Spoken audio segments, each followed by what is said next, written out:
second food group, which has all kinds of vitamins and good stuff, is vegetables. Oh, vegetables give me gas. Everything gives you gas. Does not. Air gives you gas. Does not. Okay, breathe. See? Whoa, what a gross smell. You're driving the customers out again. That was a perfectly normal body function. Would you be okay if you had a perfectly normal body? Or a perfectly normal brain, for that one. Our next story. You act like you're better than me. You're a maggot. Everybody's better than you. Oh, you do have a point. As I was saying, here is our next freaky story. Nah, this is a true story. It happened to a friend of mine. Jenny loved to bundle newsprint. She was a real compost queen, you know? Unfortunately, her family was the most wasteful bunch of garbage grunts on the planet.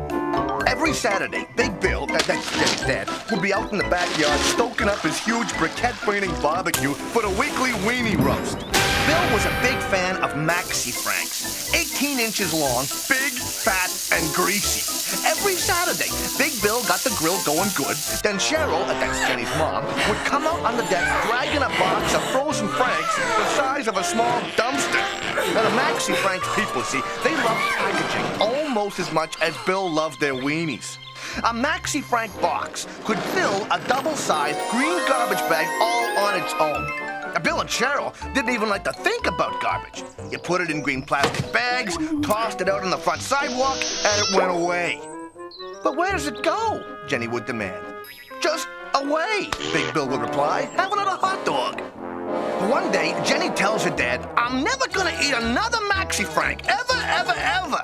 And she switches to a diet of raw vegetables. Big Bill and Cheryl freak out. I mean, without animal protein, they were sure their daughter would waste away. They had to get her back to eating good, nutritious Maxi Franks. But how? Then, Big Bill remembers a commercial he saw on TV. It was all about a new theme park, Maxi Frank's Weenie Wonderland. So Big Bill piles them into the family car.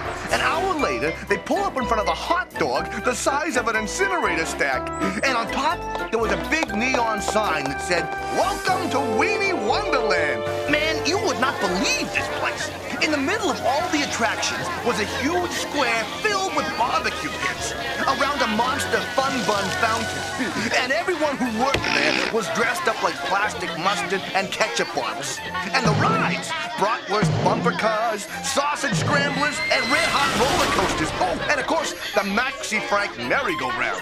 And everybody, but everybody was chowing down barbecued hot dogs. And the waste! Jenny was horrified. Half-eaten hot dogs and mangled buns littered the grounds. She decides she's gonna find the head office and register a complaint. And Big Bill, well, he had to keep Jenny happy if he expected her to start eating meat again, so he went along. Then Jenny spots a building behind the pickle pavilion. Jenny wanted to check it out to see if this was where she could make her complaint. Big Bill didn't think it was a good idea, especially when a couple of big armed guards told him to move along. So Jenny and Bill get themselves a couple of costumes. They fall in line behind a bunch of theme-dressed workers and slip right by the guards. So Jenny and Bill walk down this long, snaking corridor and come out in a big modern factory with huge pipes pumping some kind of mush into big open vats. High-pressure hoses squirted the stuff into long, limp hot dog skins. Well, Big Bill's in seventh heaven. But suddenly, there was a shout, and Big Bill saw this nasty-looking security guard running towards them. They go racing down another long corridor, through another door, and then bam! They were standing in this huge concrete bunker full of trucks, dumping garbage and stuff into one great big pile. The smell was awful. Big Bill got dizzy and upchucked all over the place. Jenny had to help her dad out, but not before he saw the sign on the door. Makers of the Maxi Frank. Yeah, that's a true story. It happened to a friend of mine. And Big Bill, well, he still barbecues every week. But now he's cremating corn, braising beets, and, toasting tofu.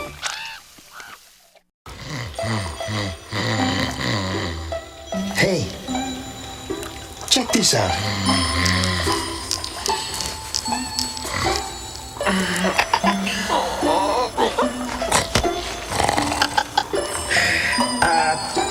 Now, where was I?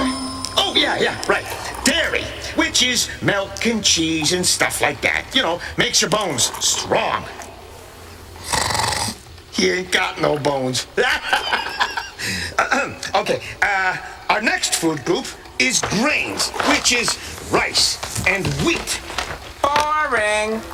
Hey, grains give you fiber, and fiber is important. I get my fiber. Oh, yeah. From what? I get my fiber, okay?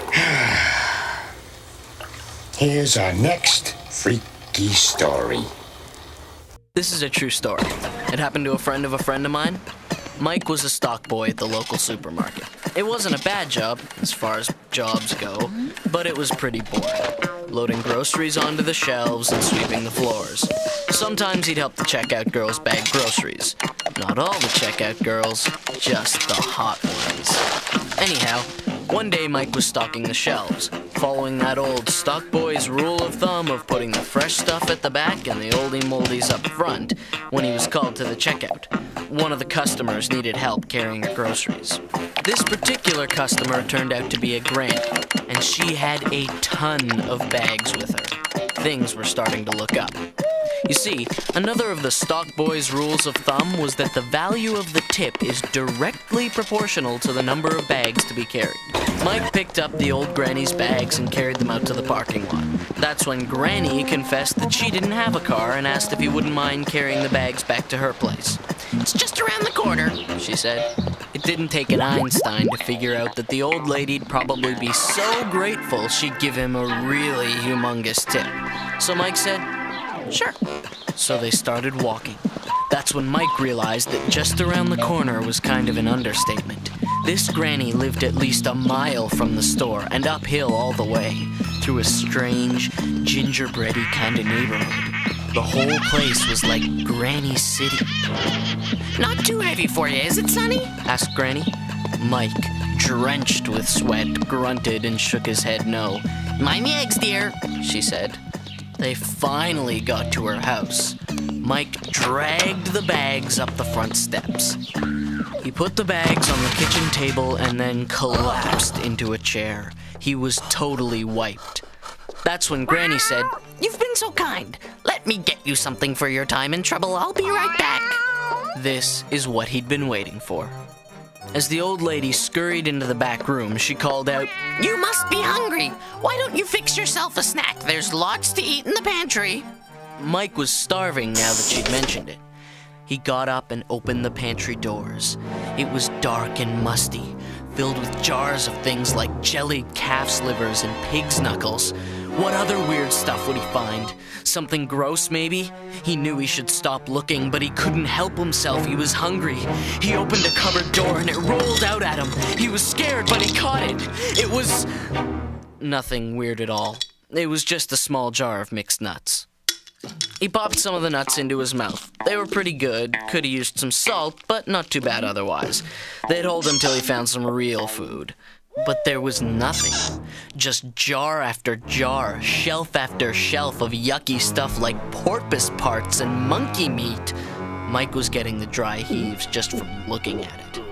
He decided to stick with the nuts, thank you very much.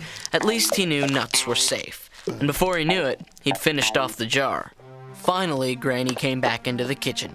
"Here you go, dearie, something for your trouble." And she held out 15 cents. Mike took the money. "Gee, thanks, lady." Yeesh. All that work for nothing. But, on the bright side, he'd got a free snack out of it. "Oh, by the way," he said, "you had some mixed nuts in the cupboard? Sorry, I couldn't stop myself and I kinda ate them all." "Oh, that's all right, Sonny," Granny said with a kindly smile. "With the state of my teeth, all I can do is suck the chocolate off them anyway." Hey, it's a true story. Happened to a friend of mine. Yeah, Mike's still working at the supermarket, but he's added a new rule to the stock boys' rules of thumb. Never eat on the job.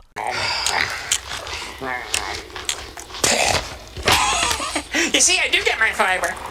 See you next time with my new assistant. Ah, you can't get anybody for what you're paying me. I'm paying you nothing. Yeah, and I'm worth every penny. I'll see you next time. If you're still alive. What? Maurice? Maurice!